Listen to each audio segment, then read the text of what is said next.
Commander Holly plays with friends. Hey, Tweethearts, how's it going? Welcome back to Aviary Attorney. I got a drink. My throat still hurts, but I'm roaring to go. In the last episode, intrigue and mystery abound. We were thrown into the water. We were thrown in the water by definitely not a wolf. You know, it's probably not going to be the wolf, and it's like going to be the rooster. Oh my god, yeah, maybe. I feel like that's going to be the twist. These kind of things, they have so many red herrings to throw you off. That's why they joke about it at the start. I know. But yeah, so we'll see. We'll see. Let's do it. Oh, what just happened? Where am I? Am I dead? No, that can't be right. This is nighttime. I'm just sleeping. If I focus on count to 3, I should be able to wake up. 1, 2... Did it work? Oh no. Ah! Dame Kathleen! I can't believe how... Oh, this is you. I can't believe how easy it was. You were to fool. I put on a cutesy voice, acted all innocent, and you ate the whole thing up. Shut up. Shut up. I don't need to be lectured by a murderer. I'm a murderer? Why, Monsieur Falcon? It was your accusations that put Baron Rigil on death row. It wasn't my fault. This is me. It wasn't, whatever. It wasn't my fault. Hey, where are you going? Out of my way, Severin! Sorry, it's Falcon. Out of my way, Severin. I'm not done talking to Dame Kathleen. Oh, it wasn't my fault. Is that the excuse you make after all of your failures? I'm not making excuses. Failure after failure after failure. No desire to improve yourself. You're a joke of a lawyer, JJ. Don't call me JJ. That's all you have to say? How pathetic. You don't even deserve to stand in your grandfather's shadow. My grandfather. I'll prove you wrong. I can do better. Hey, mate, how you going? Oh, yeah. It's you, Sparrow Son. Have you come to berate me too? What? No. I'm just here to tell you to wake up. Come on. What? On your horse. Wake up, Monsieur. Wake up. Hey, can you hear me? Wake up. Oh, no. A new day. Haunted Arts. Oh my gosh. We were thrown in the river. Come on, Monsieur. Come on, Monsieur. Wake up. I said wake up. You're starting to worry me. Oh. Oh, thank goodness. I wasn't sure whether I would have to find a doctor or a mortician. He shook his little head. Oh, my head. Where am I? The Pont d'Ars, you know, the Louvre in Paris, France. I just fished you out, see? Nearly broke my rod doing it. Wait, I know you. You're that disrespectful lawyer guy, Giro Falcon or something. What time is it? Actually, what day is it? You hit your head pretty hard, huh? It's the 21st of January and around 9 o'clock in the morning for my reckoning. 21st, 9 o'clock. Oh no, the trial! I should have been at the court just 10 minutes ago. Hope you're running late, but take it easy, Monsieur. I'm sure they'll be understanding. Maybe if I sprint. In your condition, that would be stupid. Take a seat, clear your head. I'll go and drive close. No time! Monsieur, please take this before you go. What's this? A dip pen? No, wait, it's a modern fountain pen. Bone handle, gold nib. This is very fancy. Thanks, monsieur, but this isn't mine. Really? Are you sure? You're holding it pretty tightly when I found you. I was holding this then. I suppose it has to do with the trial. Thanks, fisherman. I owe you one. Not fisherman! Hey, don't call me fisherman! Oh my god. Oh, it's Judge Teeth. It's 9 o'clock. I believe it's time for the roll call. Is the defense not present? Such unprofessionalism. If there's no defense, then this trial cannot proceed any further. We must make a ruling based on the evidence that has already been presented. I will converse with the jury. We shall decide whether Prince Juan is guilty of murdering Major Howell and of conspiring to murder the king. Oh, Your Honor, may I have a word? Fine, but make it quick. I'm a firm believer that the trial must be orderly and punctual. There is no room for wishy-washy dilly-dallying. But it seems somewhat rash to end a trial session the moment it is due to start. Perhaps it would be prudent to wait 5 or 10 minutes in case the defense is just a little tardy. then the trial still has a chance to proceed and justice will be served.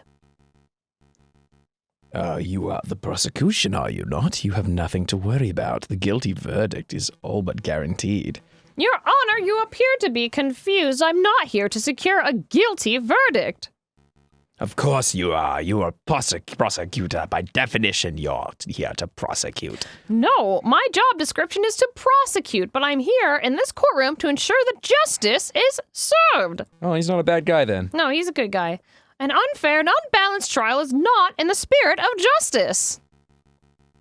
That's very noble of you, but if the defense is absent, then there is little that can be done. I hear no more about this matter. I will now talk with the jury. The defense is present, Your Honor. Didn't I kill you? I mean, your late falcon. Mon dude, JJ, you look like a total mess. Did you take a morning swim in the Seine or something? Something like that. Your Honor, we are all present. We are only 3 minutes over schedule. Let's not needlessly dirty the pure name of justice. Rules are rules, prosecutor. Falcon clearly has no respect for legal procedure. Frankly, for not turning up while looking like a drowned rat, I ought to hold in contempt of this court. Your Honor. But Your Honor. Rules are rules. One more word out of either of you, and I shall have you both disbarred. It's a pity. It's a pity. The King of France was most looking forward to standing behind the witness podium. The King of France he's here? Oh, well, he's a penguin. Oh, are we not doing the trial after all? That's a pity. Your Majesty, what a surprise. Well, you see. Oh, well, it's my 7th time testifying against a would-be assassin. Holding my egg. But it's the first time seeing a trial where the case has ended before it has even began. The defense, he was late and, Oh, pish posh, France didn't become a great dignified kingdom through rigorous punctuality. Let's go ahead with the trial. It'll be fun. Look, I'll say the oath and let us get started. I swear to speak without hatred and without fear, to tell the whole truth and nothing but the truth. Did I get it right? Oh, that was perfect, Your Majesty. Oh, good. JJ, I trust you have no objections with the king testifying. No objections here. No. Go ahead with the trial. It's fine with me. And surely you wouldn't stand in the way of the king, would you, Your Honor? Fine. Proceed with the cursed trial. Excellent. Now, Your Majesty, could you tell us your activities on the day of the murder? Oh, my activities. Well, I started my day with a tea and toast, as I normally do. I was dressed in my PJs at the time. They have little dinosaurs on them. I think you can skip ahead a little, perhaps, to your arrival at the Louvre. Oh, sorry. Right, of course. Well, my entourage and I entered through the Louvre's entrance, then we passed through the Salle du Tribunal with a little fanfare. As Grande Galerie, I unveiled the new painting and gave a short speech to inspire the citizens who attended. That's when I was approached by a man claiming to be the Prince of Spain. He presented a rose, which was taken by Major Howell. And, well, I think... Please don't skip my lines, I'm the king. Indeed we do, Your Majesty. I'm the prosecutor. I'll skip all lines I want. Mesdames and messieurs of the court, what we have here is another testimony that establishes Prince Juan's guilt. And this is no ordinary testimony. This is the testimony of perhaps the most trustworthy man in all of France. Oh, you flatter me, prosecutor. But I'm the trustworthiest in all the kingdom, aren't I? I have no doubts, Your Majesty. Nonetheless, I would like to perform a cross-examination. How dare you doubt the king? The utter nerve! Oh, calm yourself, Judge. I have no qualms with the standard legal procedure. Defense, please proceed. I want to see your best courtroom drama material. Cross-examination! All right. Let's see. They passed through the garden. right? No, that's not the garden. South entrance?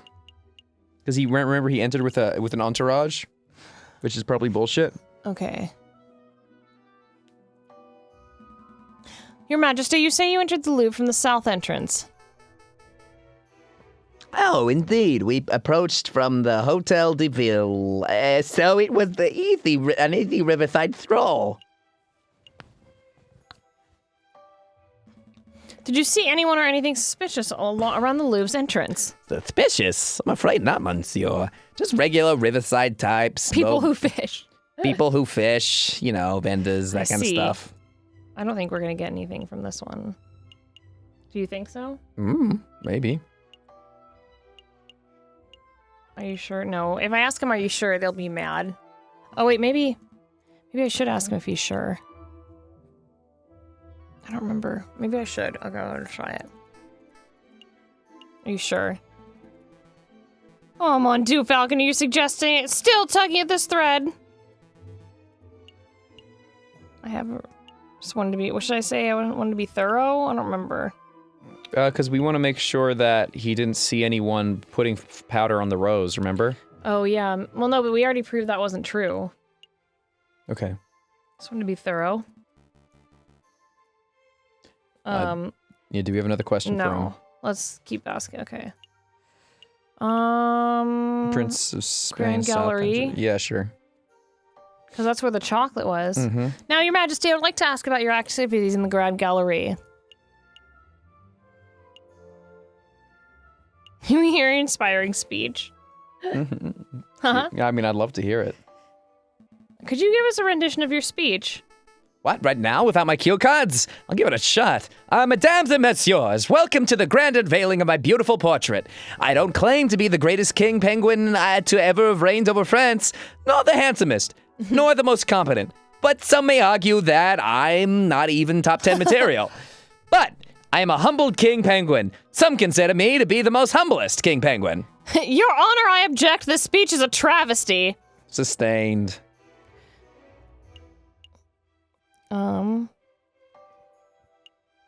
Did you see anyone suspicious? Aside from the Prince of Spain, did you see anyone out of ordinary in the Grand Gallery? Why, monsieur, the Grand Gallery is always inhabited by artists. Everyone there is, please don't skip So my out of lines. ordinary. I didn't get to read that. Okay. I'm the king. You respect me. Nonetheless, can you think of anyone who stood out? Is this question going somewhere, JJ, or are you blindly stabbing in the dark? It's a valid question. It's a valid question. It's a perfectly fine question. Please answer, Your Majesty. Who did you see? Well, I don't know. Saw a dozen of paintbrush-wielding, mustache-touting weirdos. Be specific, Your Majesty. I saw photographers, sculptors, sketches, and hipsters. What do you want me to say, monsieur? Look, have you done, JJ? You stressed the poor king out. Badgered the king. Tut-tut. Absolutely disgusting behavior. We're not badgering the king.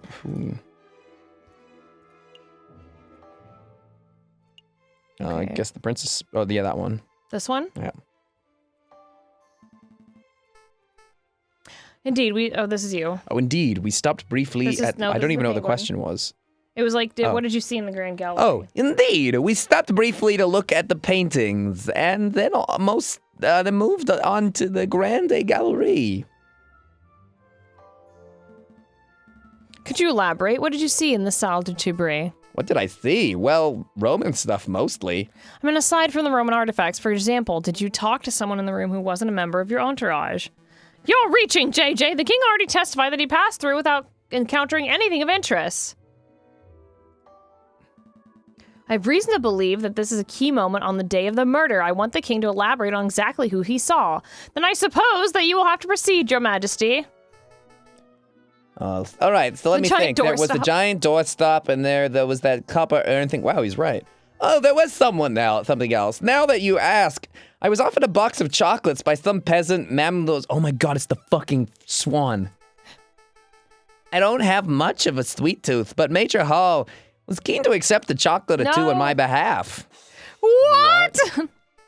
Did I say something startling, prosecutor? No, well, please continue, Your Majesty. I think the prosecution is startled because he just came to the realization that I was not spouting drivel in the previous trial session. Well, that's debatable. To cut a long story short, Your Majesty, this Mademoiselle may hold some relevance to the case at hand. Could you describe her? Really? She's relevant. Well, let me think. I didn't get a good look at her face, but she was a sorry-looking swan, probably in her late teens or early 20s. A young, sorry-looking swan, you say? I don't suppose her name was Signay. Yeah, Signay. Mademoiselle Signay? Signay. That sounds familiar. Why, yes, I think that was it. She was Mademoiselle Signay. I see. This is undoubtedly significant. Mademoiselle Signay, I hope I'm probably saying that wrong, gave chocolates to Major Hal minutes before he died. Now, just 1 minute. I see what you are alluding to, JJ. You're suggesting that the gifted chocolates killed the Major. But that line of reasoning holds no weight because the evidence is circumstantial. Circumstantial my tail feathers. The king just testified that Major Hal ate the chocolates. Yes, that much is no longer in dispute, but you still have not proved that the chocolates were poisoned. Without that, we must assume that the swan was merely offering a gift, rather than speculating that she is a murderer. Yes, yes! Shame on you, defense, implicating a poor innocent girl like that. Absolutely disgusting. Why I ought to end this trial. Hold on. I do have evidence that the chocolate was in fact poisoned. Oh, I don't believe you, JJ. If you had a piece of evidence that's significant, why would you have slammed it down already? Present it. Well, can't. It's not really the evidence folder type of evidence. Why am I not surprised? The drama's getting good. Why did you suddenly go quiet? Well, Your Majesty, it appears that the defense had just had a realization of his own. That is, that he lacks the evidence to support his Why not bring in theory. the elephant? Since he cannot continue with his arguments, I believe this cross-examination has come to an end. I'm not done yet. We got the elephant. I'm not done yet. Let me present my evidence. See, I had the chocolate wrapper back in my office and Sparrowson ate it. Stop, JJ. Stop while you still have a little dignity. The results of whatever crackpot pseudoscientific experiment you performed do not constitute valid evidence. I think this trial is over, Your Honor. About bloody time. You may take your leave, Majesty. Very well. I'm pleased that justice has been thoroughly served. Until the next assassination attempt. Adieu, messieurs. I will now deliberate with the jury. Objection. Elephant. Sparrowson! Oh, stop! Sorry! Always wanted to do that. I like Phoenix Wright. Sparrowson, are you okay? Yeah, I'm alright, mate. Yeah, the doctor said that I had an iron stomach. Most of the poison passed straight through me. Speaking of which, I would like to testify on the poison chocolate issue. I've even got a doctor's note, see? It's too late. The trial is over. Oh, you can't be serious, Your Honor. The contents of that note could turn this entire trial on its head. You must allow it. Why are you constantly arguing with me? I thought the job of a public prosecutor was to assist the judges. I told you, Your Honor, my job isn't to get a guilty verdict. It's to ensure that justice is served. I swear you are the worst prosecutor in all of France. Go ahead, Sparrowson. Read the contents of the note for the court to hear. Ahem. This patient, Sparrowson, was submitted to Salpeterre Hospital, where he displayed a variety of symptoms. These included profuse sweating, a rapid fever, severe nausea. The patient was diagnosed with poisoning, probably originating from the plant known as arcanite, aka monk's should, aka wolfsbane. And when we questioned the patient, he admitted to having consumed a discarded chocolate wrapper, potentially carrying the poison. Examining the contents of the patient's stomach confirmed this. As a mental health professional, I believe this patient to be clinically... Oh, wait, we can skip that bit. Oh, no. Yada, yada, yada. Okay, here we go. Signed by Dr. Falrit. Thank you, Sparrowson. I don't think I'll ever even need to question you. Between your note and the king's testimony, every angle of the chocolate wrapper business has been covered. Awesome. Wait, did you say the king's here? You can get his autograph later. Right. So what happens now? Do I get cross-examined by the prosecution or something? Or? To be honest, I see little to cross-examine. Do your damn job, prosecutor. Cross-examine that little annoying liar of a bird. Tear his testimony to shreds. Your Honor, he has a note signed by a medical professional definitively proving that the chocolate wrapper from the crime scene was poisoned. We could nitpick the details or delve into the doctor's credentials, but I fear it would be a waste of the court's time. Nobody wants that. Ah! So then what the hell do we do now? We do nothing, Your Honor. This poisoned wrapper has introduced an element of doubt into the case. The prosecution must accept that. But is the level of doubt reasonable? Is it significant? I think the members of the jury will agree. JJ's evidence is still tenuous. Tenuous? A step above circumstantial. You've proven a link, a not wholly illogical link, but you haven't proved beyond doubt that Major Howell was killed by the chocolate. You are still making far too many assumptions. Where is the empiricism that is required by any good court of law? Where is the witness who can back up your claims? The elephant.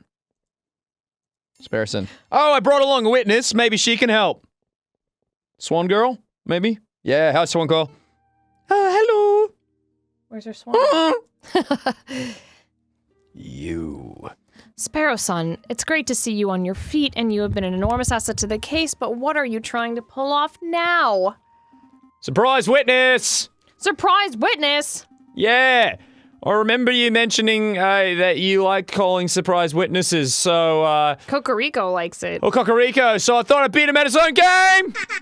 Oh my god. I thought the flower girl, Mademoiselle Sigain, could, so she could testify on Prince Swan's character. Oh my god, you're putting me in a difficult position, Sparrow Son. Just moments before you arrived, we, the court, established that Mademoiselle Sigain is a possible suspect for the case. What? That can't be right. Sparrowson, it's okay. Monsieur Falcon, I would like to testify. You want to testify? Do you understand what you are agreeing to? I do. I have accepted my fate. Prosecutor, do you have any objections to me calling upon Mademoiselle Sigain as a witness? No, none! Bearing in mind, of course, that you are here to defend Prince Juan, not to convict Mademoiselle Sigain. Prosecuting is my job. Of course. I have no objections either. Please proceed, witness. Speak the oath. Because you definitely did it, not me. The oath? Say that you swear to speak without hatred and without fear, to tell the whole truth and nothing but the truth. I swear, I swear, Your Honor. I speak without hatred, without fear, and Green Lantern's light, something, whatever. Very good. Please state your name and occupation for the court record. My name is Catherine Marie Sigain, and I'm a flower seller. Mademoiselle Sigain, tell the courtroom of your activities on the morning of the 7th of January. Very well. I saw the king and his entourage enter the Louvre at 9 o'clock. I followed. When they came to a stop in Salle du Tribunal, I stepped forward and offered the king a chocolate.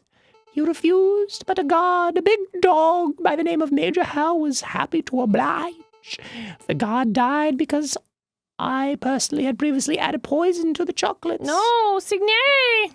No, that can't be right. I used the poison derived from monkshood. Monkshod. A notoriously dangerous plant. As a flower seller, it was simple to acquire. Why did you do it, mademoiselle? Why, monsieur, people have tried to kill the king before, and people will try again. He is a vile man with no respect or love for the people who suffer under him. I did it to better the French people. I do not believe that at all. Falcon, say something. Oh no, mademoiselle, are you being coerced or threatened? Speak freely. No, monsieur, I am confessing out of my own volition. It is my guilt and nobody else's. Oh no, we gotta... Well, it seems like we got a confession. I feel like we can Murder show the... dispute. Oops. We have to show this evidence to her. They're ticket stubs. What about the pen? That's for later, I think. I guess we'll get it later. This is you. Oh, I suppose that gets your client Prince Juan completely off the hook. Lucky you. Shall we wrap this court session up? No, I haven't finished my examination. No, not yet. I have further questions for the witness, Your Honor. Further questions? To what end? You've already proved your client's innocence. I wish to uncover the truth. You aren't here to uncover truth. You're here to defend Prince Juan. And you've done that job with disgusting levels of diligence. Nonetheless, I believe the Mademoiselle has omitted something of huge importance. I want to question her further. Something of huge importance? I won't allow it. Fine, can I at least show something to the witness? You and the prosecutor are a right pair of moralizing blowhards, What aren't judge you? says that? You are doing my head in. Fine. If it will shut you up, I will let you show your one magical mystery item to the witness. I can't imagine you'll have anything up your sleeve that can change the flow of this trial, though. Monsieur Falcon Savit, I have nothing more to say. Ticket stubs. Please take a look at these, Mademoiselle. Train ticket stubs. Look at the names. Papa and Maman in Vienna? Really? Are they safe? They are. The tickets were arranged courtesy of the Fox. Then, that means the wolf has nothing over me. I can speak freely. Indeed. Go ahead, Mademoiselle. Don't steal my lines. Sorry. I'm the lawyer. Look at me. I got a beak. Okay. I'm a falcon. Ah! What are you two muttering about down there? I'm amending my testimony, Your Honor. Members of the court, everything I've said has been the truth. I go to the Louvre on 7th of January. I did present the box of poison chocolates to the king. Oh, no. Except it was not of my own volition. I was threatened. I was forced to carry out the task no. under the threats of harm. You see, my family has been struggling to get by. The winter has been harsh and my flower business has been struggling. One day a man approached me, a man assumed to be kind-hearted. This man offered me 200 francs to get us through the cold. But I could not afford to repay the debt. When I attempted to bargain with the man, he offered me a deal, assist him with the murder, and he would drop all the debts, refuse, and he would ruin me and my parents. I obliged because the alternative meant death for those who I love. The name of the man who did this is Judge Romulus, baby! Woo! You were right. You were right. Oh my god. Uh-oh. Ah, what a creative story! This is obviously a last-minute desperate attempt at passing. The sheer laziness of this girl to accuse a man she's never met before. She's blatantly floundering. Oh, indeed, I've heard dozens of these self-pitying yarns during my time as prosecutor, although admittedly this is the first time I've seen a witness directly accuse a judge. Quite a brazen gambit. But in any case, these sorts of stories never turn out to be true. They're always proven to be fabrications born of desperation. I've never been more honest, monsieur. Listen, Mademoiselle Signet, I would like to believe your story, but accusing a man, a judge no less, of conspiring to murder the king is hugely serious accusation. Do you have any proof to support your story? Proof? Yes, you say the judge lent you money, then you must have a signed contract when you made the transaction. That contract would suffice as proof. The contracts were verbal. He said the money was a gift at first, and then only later that said I had to repay him. Heh. How convenient. Of course, this supposed contract doesn't exist. The mademoiselle has no proof because her story is a blatant lie. Falcon, you have to do something. Do we have anything to link the judge? A link. Why don't you read Oh, it? sorry. I was getting into it. I was like, I know this because at the very moment I'm holding a key piece of evidence that links Judge Romulus directly to the crime scene. The pen? What's the chocolate receipt? Yeah. Right. I think you should take a look at this, Severin. Oh, me? You don't trust it in the judge's hands? What? What is that? What does the piece of paper say?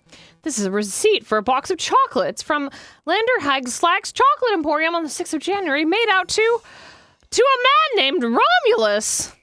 Oh, he's sweating. Oh, he's sweating bad. The writing upon the receipt is clear. A man named Romulus bought chocolates on the day before the murder. These chocolates happened to have been of the same brand and flavor as the ones that were used in the royal assassination attempt. By itself, this evidence would not be definitive. It would only suggest that the judge has something of a sweet tooth. But taken in conjunction with the mademoiselle's updated testimony, that would imply that the judge was directly involved in the assassination attempt. Judge Romulus, do you have anything to say about this? Here, this is you. Yep. That receipt's not mine. I haven't set foot in that chocolate store. You cannot be serious. The receipt is indisputable proof of your purchase. Indisputable? Watch me dispute it. What you have there is a scrap of paper with the word Romulus scrawled on it. Is it a forgery? Are there simply two men named Romulus living in Paris? I don't have a clue. What do I know is that you have nothing to prove that I was the one who signed that receipt. This is absurd. Do you want me to dig up court documents with your signature so we can undertake a handwriting analysis? Well, that would be possible. I believe His Honor uses a rubber stamp for signing off on official documents. That would be correct. Well, it's no matter. I don't need the judge's signature. I already have in my possession proof that the signature on the receipt belongs to Judge Romulus. Pen, baby. Oh, but first things first, I believe you dropped your pen, Your Honor. Oh, yeah, that's mine. Thank you. I've been looking for this thing everywhere. Thought as much. Oh. Mesdames and Messieurs, last night I was assaulted outside Sepulchre Hospital. I did not see the assailant's face, but I did accidentally grab something from their garments as I was thrown into the scene. Like you thrown off the bridge like this, and you landed. Sparrow-san, it's your line. Oh, sorry. So that's why you smell of fish. I wanted to say something, but I thought it might be rude. This fountain pen is the very item I grabbed. We're sweating. Did I say that pen was mine? On a closer inspection, I see it must have been a mistake. Save it, Your Honor. I am not here to press assault charges. What interests me most about this pen is the ink it contains. It is an emerald green in color. And as we all know, only baddies write in green. Well, yes, but more importantly, it's a rare and unusual choice of ink color. I would venture that only a dozen people in all of Paris are arrogant enough to write in green, and I would venture that only one of those arrogant people is named Romulus. So, Judge Romulus lacks respect for classic penmanship. What of it? Take another look at the receipt, Severin. The receipt was signed with emerald green ink. That's right. Look, this is you. Yeah, it is certainly is quite a coincidence. Let me just go to the bathroom. One sec. I'll be right back. Hold on. Oh, God damn it. Kill them all, of course. Oh my God, oh no. Kill them all, of course. No, there is no more room for coincidence. There is no more doubt. There is only one narrative that can tie this ridiculous string of evidence together. On the 6th of January, you, Romulus, bought a box of chocolates with a custom filling. That custom filling contained poison originating from the flowers of Mademoiselle Signet, a street seller who owed you a debt. On the 7th of January, you, Judge Romulus, leveraged that debt to force the girl to present the poisoned chocolates to the king. Then an idiot of a man named Juan framed himself as the murderer in order to take the fall in Mademoiselle Signet's stead. You pushed for Juan's guilt by priming a witness, Monsieur Toussaint Kingsley. And when that failed, you pressured Mademoiselle Signet to take full responsibility for the crime. That is the only narrative that makes sense. Admit it. Fine, I do admit it. I did it. I purchased the chocolates. I added the poison. But I put the peasant girl in debt just so I could force her to take the fall. I was the one who wanted the king murdered, but there was not a damn thing any of you could do about it. Oh, jeez. Yes, I am the one who holds the gravel. I am the one who passes the sentences. With a snap of my fingers, I could have each and every one of you guillotined at the Palace before nightfall. Guillotined. I know I can read. Who judges who? Who stands above me? Nobody, not even God, can condemn me so when I sit so highly, except the king. I think the king. Oh. Attempting to murder the king? Corrupting the codices? What an overly repulsive individual! Don't touch me, you dirty pig. You have no authority over me. The king! He doesn't, but I do. Take him away, Inspector. I'm not done. I'm not done with any of you. You're all guilty. You'll see. A revolution is coming. The rebels will overrun Paris. The king and the government will fall. The bourgeois will be bourgeois. slaughtered. It's the French Revolution, Ross. We shall have a glorious second republic, a republic free of class, where everyone is free and equal. Where's John? He loves singing this song. The play. What's the play called? Ow. You know the play? Yeah, the Les Miserables. Yeah, he loves it. Do you hear the people singing the song of angry men? It is the beauty of the people who will not be slaves again. In the speaking of the heart echoes the beating of the drums. Blah, blah, blah, blah. I don't remember the words because I sang it in middle school. There we go. Thank you. Bravo. All Anyway. right. Hey, don't touch me. That's Judge Romulus. Hey, don't touch me. Just another ranting lunatic, Your Majesty. Ignore him. Of course. Carry on, Inspector.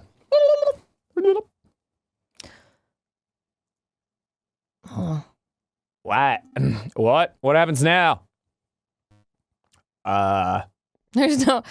Everyone, I guess guess I'm supposed to take over the president judge's duties? Well, given the surprise series of revelations that just took place, we believe that the results are clear. We find the defendant, Prince Juan Corrido, to be cleared of all charges, and we therefore find the defendant not guilty. Oh, yeah, baby. Not guilty! Woo! What happens to me now? Mademoiselle. Mademoiselle, it is clear that you were stealing my lines, but first you were coerced. However, you still play a significant role in the king's assassination attempt. By all rights, you must be tried for your crimes. I see. I cannot argue. But as it happens, due process was not followed during this trial session. Judge Romulus thoroughly disrupted the proceedings. Consequently, I believe that most of the testimonies given during this trial session would not be seen as valid in a court of law. What does that mean? He's saying you're free to go. Get out of here. Correct. As a prosecutor, I see no crime to prosecute. Really? Thank you so much, monsieur. And thank you, monsieur. Without your help and assurance, I don't know where I would be right now. So, my parents are really in Vienna? Nah, they're dead. Sorry. I think so, but you would have to ask the Fox for details. I don't know exactly what he arranged. Although now that Judge Romulus poses no threat, I suppose your parents would be free to move back to Paris. Actually, I may follow them to Vienna. You need a holiday after all this drama? Yes. Well, yes, but I also want to get away from here, you know, before the fighting starts. You mean the revolution Judge Romulus mentioned. He doesn't seem mentally stable. Pay him no mind. It's not just him, monsieur. In the streets, everyone talks of an uprising. If you were smart, you would clear out of here too. Oh, geez. Thanks for the concern, mademoiselle. But we're far from smart, so we're staying put. Spare son. Oh, I see. Then good luck, messieurs, and farewell. Maybe we can meet again when this is all blown over. Well, there she goes. Bye, swan lady. Wait, mademoiselle, don't you want to have a quick celebratory drink Poor with me? Sparrow son wants to date her. No? All right, well, tried. Ah, she's gone. So, I guess it's just you and me and the fox, right, Falcon? That sounds good, Sparrow son. Take Prince Juan back to the aviary office. I need to sort out some paperwork with Severin. Okie dokie. I suppose congratulations are in order uncovering the truth in the way that you did. It was quite a feat. Everything went far better than I could have hoped, but you surprised me at the end with that little lie of yours. Lie? This trial's testimonies are completely invalid. Bullcock. You and I both know that this trial has produced ample valid evidence for Mademoiselle Signet to be detained and tried. Even with the coercion accounted for, I bet she would still be found guilty of conspiracy or accessory to murder. So why are you holding back? 10, maybe 5 years ago, I would have prosecuted Mademoiselle Signet. When I was fresh out of law school, I thought my role as a prosecutor was to condemn every potential criminal that came my way. I thought if the guilty person ends up behind bars or on the hanging dock, then justice has been served. But as I gained experience, I started noticing the details. The details? The extenuating circumstances, the personal considerations, the gaps in the law where even when due process is followed to the letter, good people are punished and wrongdoers walk free. I hated it, so I changed my role. I decided that I should not strive to secure a guilty verdict, but to ensure that justice is served. Wow, that's honorable. I could prosecute Mademoiselle Signet, and she would definitely be convicted, but that would not serve justice. You're a good lawyer. You're a good lawyer, Cocorico. You're not terrible, Falcon. I must congratulate you. I'm no longer Spanish. Senor Falcon, Senor Sparrow Son. Yeah, what am I doing still using that odd accent? Of course, that means congratulations, Monsieur Falcon, Monsieur Sparrow Son. It's no big deal. You're just doing your jobs. No. Your job ended when you proved my innocence. Everything after that was you going above and beyond your duties. Of course, I was counting on you to do so. A lesser lawyer would surely have stumbled or caved in. Oh, before I forget, your payment. Thank you, Monsieur Volps. This has been a strange case, but I'm glad that the truth came to light. I'll see you out. Wait, Monsieur Volps, before you go, something's been bothering me.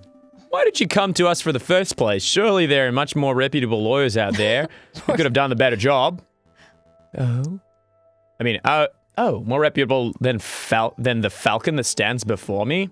Yeah, Falcon's got a sucky track record.